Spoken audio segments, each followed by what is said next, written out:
Hello, my dear students. मैं प्रसाद sir from N Infinity Info Solutions. Welcome you all for this amazing course in Theory of Computation. आज हम लोग एक नए topic में move करने वाले हैं, that is context free grammar. But अपने यूजुअल नोटेशन के साथ शुरू करते हैं. TOC is all about language and corresponding converter. तो इस टॉपिक में आज के सेशन में हम लोग यहाँ पे देखने वाले हैं कि ग्रामर इंट्रोडक्शन, ग्रामर का नोटेशन इनफॉर्मल लैंग्वेजेस के लिए कैसे दिया है. And the great scientist Noam Chomsky ने, जिन्होंने ग्रामर का इंट्रोडक्शन दिया फॉर्मल लैंग्वेजेस के लिए, उनका एक हायरार्की भी इस सेशन के अंदर हम लोग स्टडी करने वाले हैं. So let's see like what is grammar and how it has been represented for formal languages.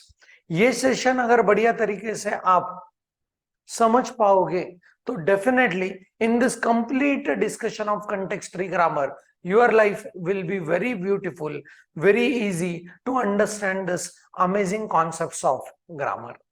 So शुरुआत करते हैं. What is grammar and how it has been represented for formal languages?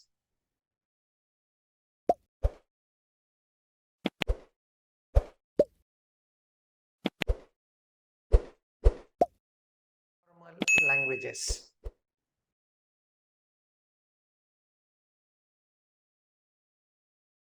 एक सिंपल एग्जाम्पल के साथ हम लोग इसमें शुरू करेंगे. फॉर एग्जाम्पल, इफ आई से two statements, I am talking and if I'm saying another statement as I are talking. If I ask you the question as which one is better and which one is perfect according to English language, and you will say that sir this is perfect because हम लोगों ने ये तो कभी सुना ही नहीं है. I के बाद I are talking, right? Okay, this seems very weird for listening also because you haven't learned that under the English grammar concepts. So यहाँ पे मैं हाईलाइट करना चाहता हूँ, grammar is the most integral part of any language, whether it's a communication language, formal language or programming language. And इस grammar के हिसाब से perfectness ही आता है अपने languages के लिए. So we have studied various rules of English grammar, and accordingly we can decide that certain statement is grammatically perfect or not. And you cannot keep aside a grammar while learning the language. It goes hand in hand with learning of the language also. So grammar is the backbone, grammar is the heart of this entire languages. So formal languages का grammar का concept दिया है नोम Chomsky ने. Noam Chomsky.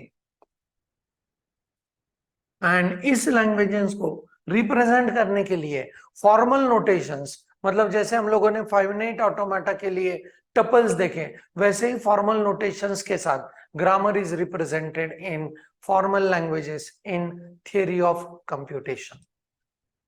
So let us first try to understand कि वो notations क्या है and in grammars को हम लोग कैसे रिप्रेजेंट कर सकते हैं.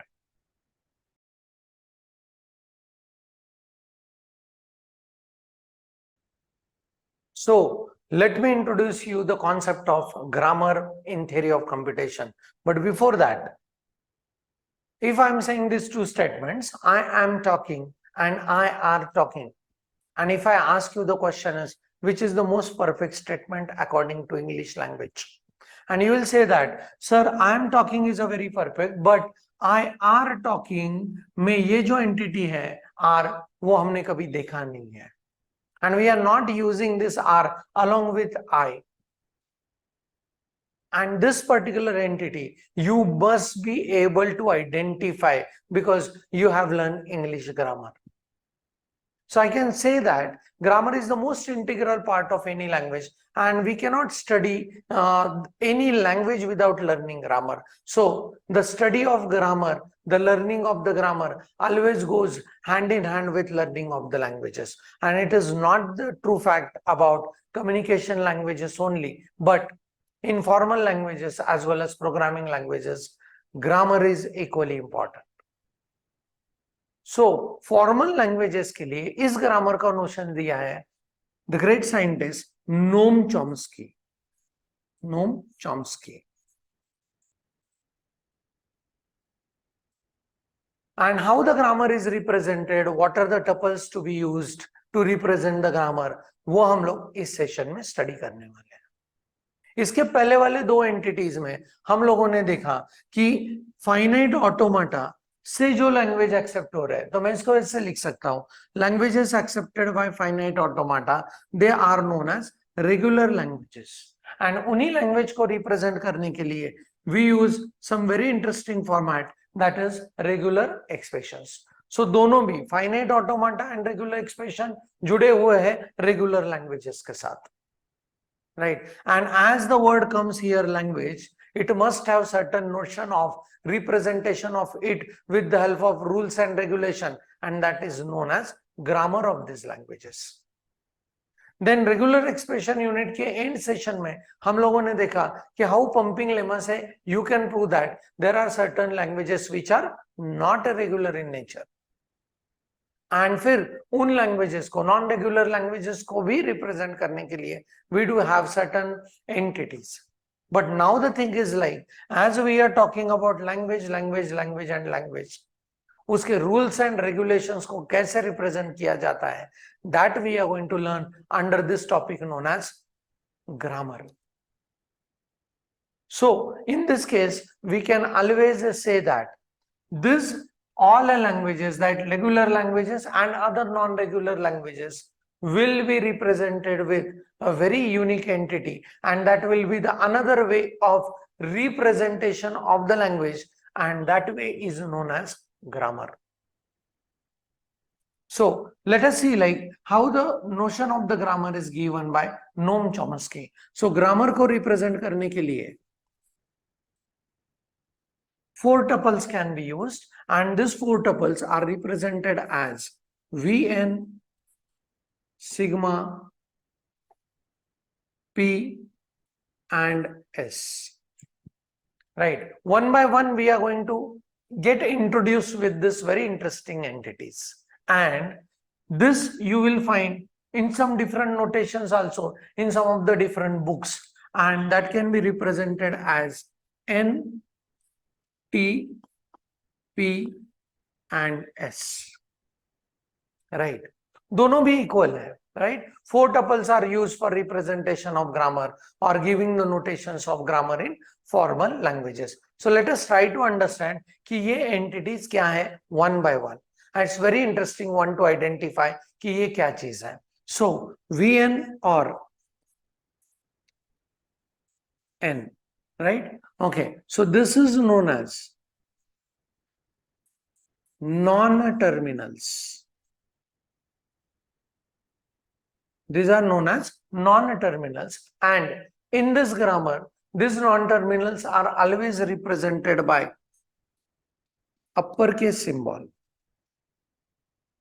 Uppercase symbols, and basically they are used for generation, used for generation, right? अभी के लिए I do agree that ये जो notations मैं लिख रहा हूं ये सारे आपके लिए नए हैं, पर इस सेशन में जस्ट कॉन्सेंट्रेट करना है कि ये एंटिटीज क्या है, इनके एप्लीकेशन, इनको कैसे यूज करना है, ये ग्रामर को कैसे रिप्रेजेंट करते हैं, इनमें सब में अब मैं आपको लेके जाऊंगा। बट अभी के लिए बहुत इंपॉर्टेंट टू आइडेंटिफाई कि ये क्या चीज है। सो वी एन और this N simply is known as non terminal. आपको ये हमेशा दिखेंगे अपर केस लेटर्स में, and they are use for generation, right? Let's not discuss at this moment कि ये जनरेशन क्या है या अपर केस सिंबल में ही क्यों रिप्रेजेंट किए जाते हैं, ये सारे हम लोग आगे के सेशन में डिस्कस करने ही वाले हैं, right? Okay, so first is non terminals, upper case symbols will be used, they are used for generation, right? Okay, then sigma, and we know this sigma, what is it? These are number of input alphabets, so this is finite alphabets, finite number of alphabets, alphabets, right? Okay, we know this from the beginning only, जहां पे finite ऑटोमाटा में हम लोगों ने ये symbolic notation देखा। Grammar में इसको कहेंगे T, and this is represented by lower case symbols, lower case symbols, right? They are also known as terminals, known as terminals, right? Okay, and they are used for terminations. ये use होंगे terminations के लिए, and non terminals use होंगे generations के लिए। अभी generations क्या, termination क्या, अभी let's not think about that. पर ये दोनों entities, one is the set of terminals, other one is a set of non terminals. Non terminals represent किए जाएंगे अपर केस लेटर से, वो यूज होंगे जनरेशंस के लिए। टर्मिनल्स यूज किए जाएंगे टर्मिनेशंस के लिए, रिप्रेजेंट किए जाएंगे लोअर केस सिंबॉलिक नोटेशंस के साथ, राइट? ओके, एंड इस एंटिटी को हम लोग जानते हैं from the first day of finite automata, because we have seen that every language का मोस्ट इंटीग्रल पार्ट इज इसके अंदर के input alphabets, right? Okay, and one more entity यहां पे मैं हाईलाइट करना चाहता हूं इन दोनों के against, that non terminal and terminals are disjoint sets, means उनमें कोई भी एलिमेंट कॉमन नहीं है। ये तो आप इमीडिएटली रेक्टिफाई कर सकते हो, बिकॉज इनका नोटेशन ही अलग है, इनका रिप्रेजेंटेशन ही अलग है। ये अपर के सिंबल से रिप्रेजेंट होंगे, ये लोअर के सिंबल से रिप्रेजेंट होंगे, राइट? ओके, सो ये दोनों भी सेट केस है, डिसजॉइंट है, राइट? इनमें एक भी एलिमेंट कॉमन नहीं है। Now next is very important entity, and that entity is P. P stands for production rules. Production rules. And this is, I can say that, heart of the machine. जैसे हम लोगों ने DFA, NFA, Epsilon NFA में देखा कि most core part of the machine is delta transitions, वैसे ही most core part are the rules and regulations of the grammar, and those are represented by symbolic notations as P. उनको कहेंगे production rules. मतलब इन rules को बार बार use करके हम लोग languages के word बना सकते हैं अकॉर्डिंग टू दोज रूल्स, इसीलिए इनको कहा जाता है प्रोडक्शन रूल। ये हमेशा आपको इस फॉर्म में दिखेंगे, अल्फा एरो के साथ लेटर से बीटा। इसको रीड करने के भी स्ट्रेटेजीज है, वो जैसे जैसे हम लोग आगे बढ़ेंगे तो you will get confirm about this. Alpha gives beta, that is one way. Next is alpha produces beta, that is the another way, right? Okay, both we are going to use interchangeably, but yahan pe let's not think about what this alpha is and what this beta is at this particular moment, right? Okay, next to that we will be moving into next zone, that is S, right? किसी भी चीज को start करने के लिए we do need a start symbol, and this particular entity is known as start symbol in a grammar, start symbol. And this start symbol belongs to a set of non-terminal or VN. मतलब non terminal का जो set है उसी में से एक symbol होगा अपना स्टार्ट सिंबल, जहां से ये पूरा लैंग्वेज फॉर्मेशन या पूरा वर्ड का फॉर्मेशन या पूरा सेंटेंस का formation we can start with. So entire grammar is represented by 4 tuple, and that is NTPS, non-terminal, terminal, production rule and start symbol. Entire grammar, repeating, entire grammar is represented by 4 tuples, NTPS, non-terminal, terminal, production rules and start symbol. Non-terminal represents with the uppercase letter used for generation. Terminals represented with lowercase letter used for terminations. ये alphabet मतलब language के input alphabets है। Production rules heart of the grammar, क्योंकि इन्हीं rules को apply करके अलग अलग वर्ड्स सेंटेंसेस बनेंगे। And then S is the start symbol with which we should start application of grammatical rules.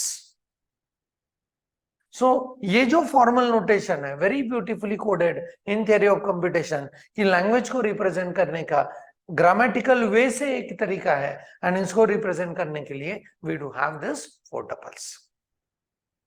सो यहां पे ये डिस्कशन को रोक देते हैं एंड हम लोग चलेंगे कि फिर कौन कौन से टाइप्स के लैंग्वेजेस को ग्रामर की जरूरत है.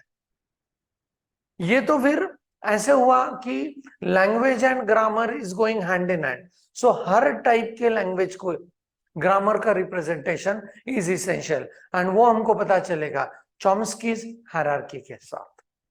सो नेक्स्ट डिस्कशन हम लोग करेंगे.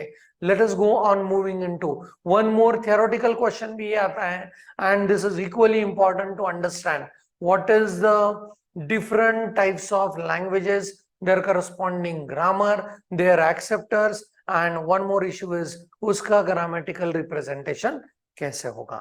So इसके बाद हम लोग चलेंगे चॉम्स्कीज हायरार्की में.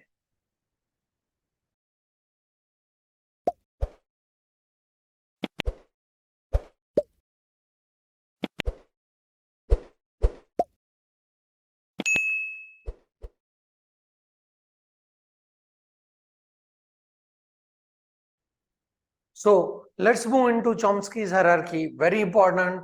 आपको इसके notes भी बनाने हैं. So this comes in theory topic as well as one of the most important question under this unit, right? So Chomsky's hierarchy हम लोग discuss करने वाले हैं with the help of this particular circular diagram. And Noam Chomsky ने सारे language को divide कर दिया 4 कैटेगरीज में, 4 टाइप्स में, एंड वो टाइप्स में यहां पे लिख रहा हूं. And this is type 0 language. So this is type 1 language. Next to that, type 2 language. And last one is type 3 language. Right. So 0, 1, 2 and 3. These are the types, various types of the languages. इसको purposely divide किया है 3 subsections में, क्योंकि मुझे हर language का notion, हर language के लिए use होने वाला ग्रामर, हर लैंग्वेज के लिए यूज होने वाला एक्सेप्टर, वो सारा का सारा यहाँ पे ऐसे लिखना है. सो टाइप 3 जो लैंग्वेज है, जो हम लोग पढ़ के खत्म कर चुके हैं, and those languages are known as regular languages. And इन लैंग्वेजेस के लिए यूज होने वाला grammar is known as regular grammar. उस ग्रामर को रिप्रेजेंट कैसे करते हैं ये हम लोग इसके बाद तुरंत देखने वाले हैं. So type 3 languages known as regular languages, representation entity is regular grammar, and इसी को एक्सेप्ट करने के लिए हम लोग यूज करते हैं फाइनाइट ऑटोमाटा. तो उसके अंदर हम लोगों ने स्टडी की है DFA, NFA, epsilon, NFA for representation of this. इसके बाद पंपिंग लेमा ने डिसाइड किया कि there are certain languages which does not come under the category of regular language. And then we go beyond this particular innermost circle and हम लोग फिर type 2 में आ जाते हैं. And टाइप 2 में जो लैंग्वेजेस रिप्रेजेंट होते हैं, those languages are known as context free languages. Languages are known as context free languages. उनके ग्रामर को रिप्रेजेंट करने के लिए we use the grammar as context free grammar, and that is what is the name of this unit. Though we are focusing a lot on context free grammar, पर उसके पहले हम लोग प्योरली फोकस करेंगे regular grammar के ऊपर भी, and फिर चलेंगे कंटेक्स्ट फ्री ग्रामर के अंदर. एनीवे, इन लैंग्वेजेस को एक्सेप्ट करने के लिए इन लैंग्वेजेस को फॉर्मल नोटेशन और मशीन एक्सेप्टेंस दिया है एक मशीन में जिसका नाम है push down automata. Right. Now some languages does not follow the rules of context free languages also. It goes beyond that, and those languages are known as context sensitive languages. You can very well guess the grammar type, and that is context sensitive grammar. And इसके लिए जो machine use होता है, acceptor use होता है, that is linear bounded automata. And then जो languages इसके भी कैपेसिटी के बियॉन्ड है, मतलब acceptance beyond the linear bounded automata, and those languages are known as recursive languages और रिकर्सिवली इन्यूमरेबल लैंग्वेजेस. राइट. यहाँ का आरएल अलग है, ये रेगुलर लैंग्वेज, ये रिकर्सिव लैंग्वेज, और रिकर्सिवली इन्यूमरेबल लैंग्वेज। एंड इसके लिए जो ग्रामर यूज होता है उसका नाम थोड़ा अलग है, and that is known as unrestricted grammar. Unrestricted grammar. And उसके लिए जो मशीन काम करेगा, that machine is known as Turing machine. That machine is known as Turing machine. So this is what is the hierarchy. पर इतना ही लिख के आपको जस्ट आंसर को खत्म नहीं करना है, इसके बाद you need to write in a very systematic way कि कौन कौन सा grammar is represented by what production rules.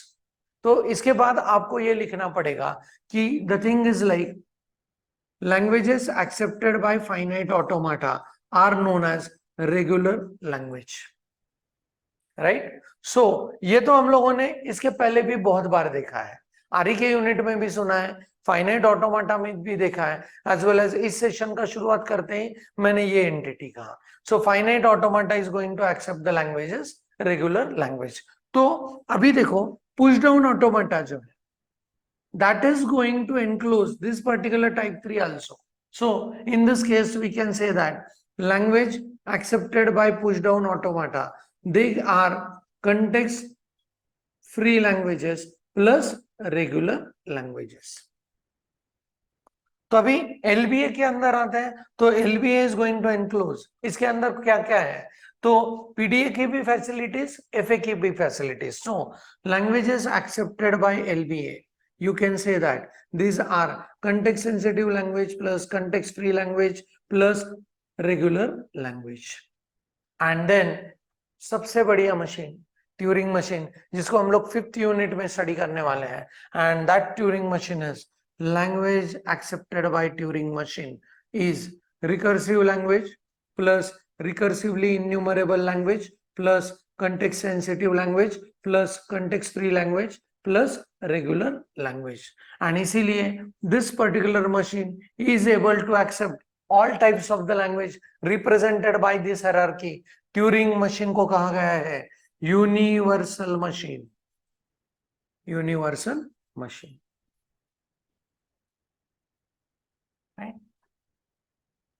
तो यहां पे इस डायग्राम को ड्रॉ करने के बाद उसके नीचे आपको शॉर्ट नोट में ये जरूर लिखना है।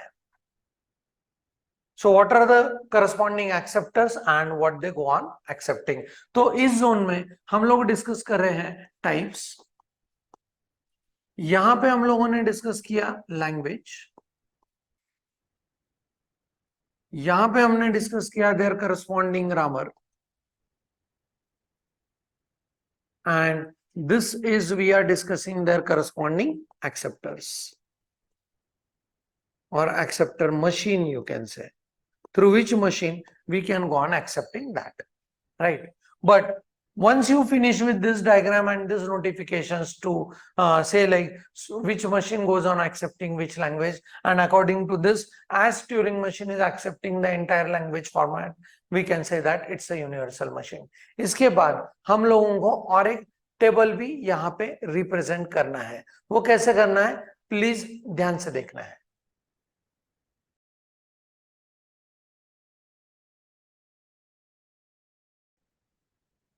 तो इस टेबुलर रिप्रेजेंटेशन में हम लोग उसी डायग्राम को रिप्रेजेंट करने वाले हैं, but with one additional information, ध्यान से देखना है।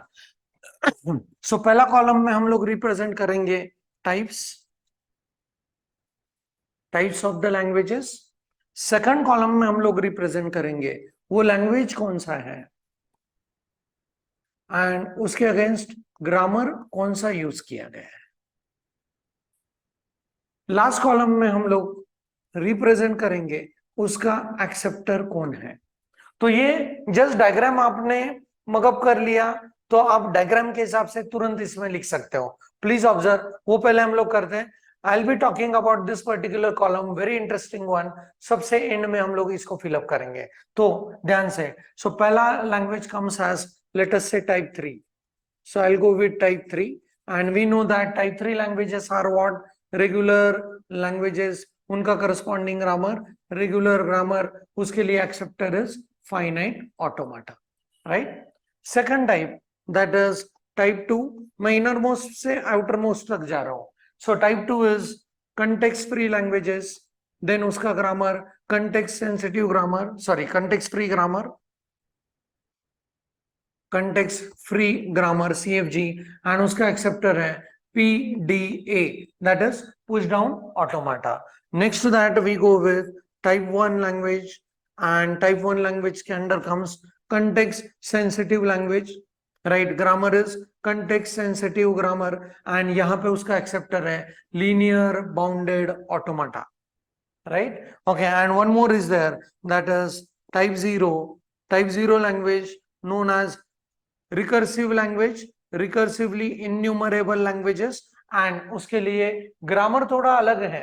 So ये देखो CSL CHG, CFL CFG, RL RG, पर ये ऐसे नहीं है. This is grammar known as unrestricted grammar. इस ग्रामर रूल्स के ऊपर कोई रिस्ट्रिक्शंस नहीं है. So this particular entity will be represented as, okay मैं थोड़ा सा इसको चेंज करता हूं with the colouring pattern, so that it will be easy for understanding as well as your writing also.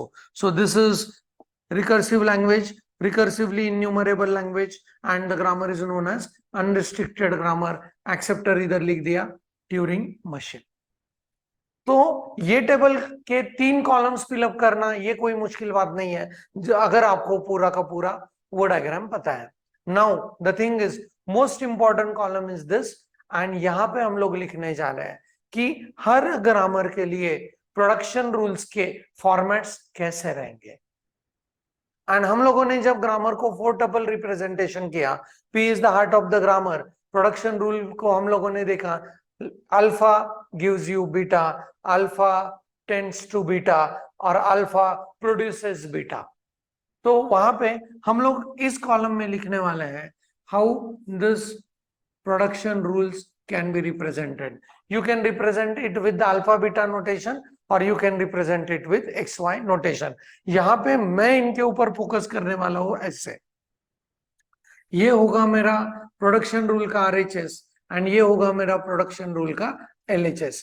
And her language के हिसाब से उसके ग्रामर में LHS में प्रोडक्शन रूल्स के क्या होगा, RHS में प्रोडक्शन रूल के क्या होगा, ये हमको यहाँ पे लिखना है. बहुत इजी एंड इंटरेस्टिंग है. यहाँ पे आपको नेचर पता चलेगा उस ग्रामर के प्रोडक्शन रूल्स कैसे हो सकते हैं. सो let us talk about regular grammar. Regular grammar में X मतलब LHS में हमेशा होगा एक नॉन टर्मिनल, राइट. और you can always say that instead of writing is a non-terminal, I'll say one non-terminal. As it is a non-terminal, मैंने उसको upper case letter में NT लिखा है, non-terminal, right? Okay, and Y can be terminal, non-terminal, or non-terminal, terminal, or terminal, or epsilon. मतलब इसका meaning अभी मैं समझाने की कोशिश कर रहा हूं. We know at least from the grammar notations that non-terminals are represented with uppercase symbols, terminals are represented with lowercase symbol. तो अभी देखो S produces A B, तो अभी इस रूल में ये नॉन टर्मिनल है, ये नॉन टर्मिनल है, ये टर्मिनल है, right. Okay, S produces A B B, S produces B, and यहां पे लिख रहा हूं S produces B A A. ऐसे ऐसे 4 रूल लिखे हैं. अभी देखते हैं कौन कौन से रूल यहां पे फिट होते हैं, राइट. X में मतलब LHS में तो चाहिए 1 नॉन टर्मिनल, तो चारों रूल्स में एक एक नॉन टर्मिनल है, ये फिट हो रहा है. पर RHS में हमको चाहिए 2 ही सिंबल, मतलब एक टर्मिनल उसके बाद एक नॉन टर्मिनल आ सकता है, right. Lower case upper case, या अपर केस लोअर केस, या ओनली लोअर केस, एक सिंबल और एप्सिलॉन. तो इस हिसाब से this is terminal non terminal, ये रूल फिट हो रहा है. This is terminal 2 bar non terminal, ये रूल नहीं आ रहा है, ये रेगुलर ग्रामर में नहीं हो सकता. Next to that B, 1 non terminal gives me 1 terminal, that is fine. 1 non terminal gives me terminal, फिर नॉन टर्मिनल, उसके बाद टर्मिनल, ये नहीं आ सकता. आई होप कि ये क्लियरेंस है. सो इस हिसाब से इस टेबल में ये ग्रामेटिकल रूल उस ग्रामर के लिए कैसे हो सकते हैं, ये हम लोग लिखने जा रहे हैं, right. Okay, so very interesting one. So let's write it for rest of the grammars. तो कंटेक्स्ट फ्री ग्रामर में जब हम लोग चलते हैं तो उसके लिए x होगा हमेशा one non terminal and y जो होगा that is any string of terminal and non terminal.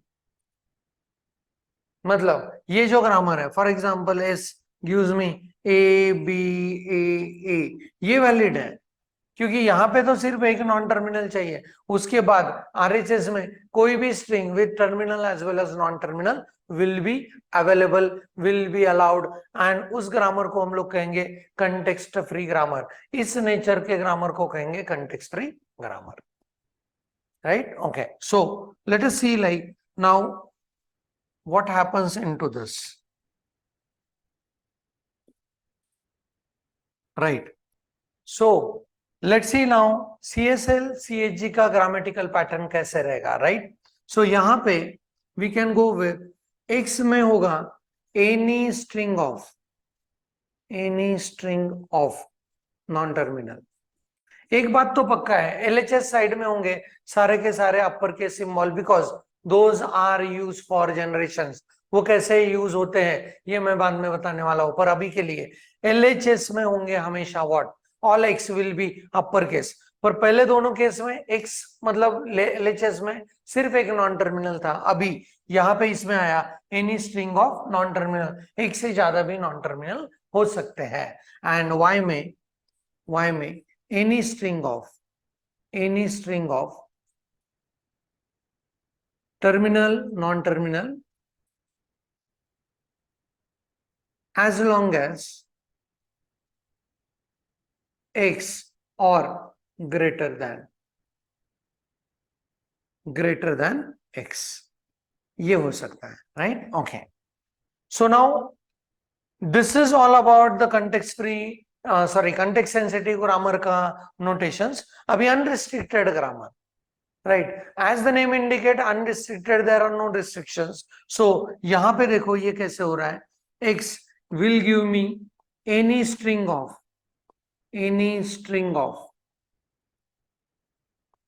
non-terminal and y may be any string of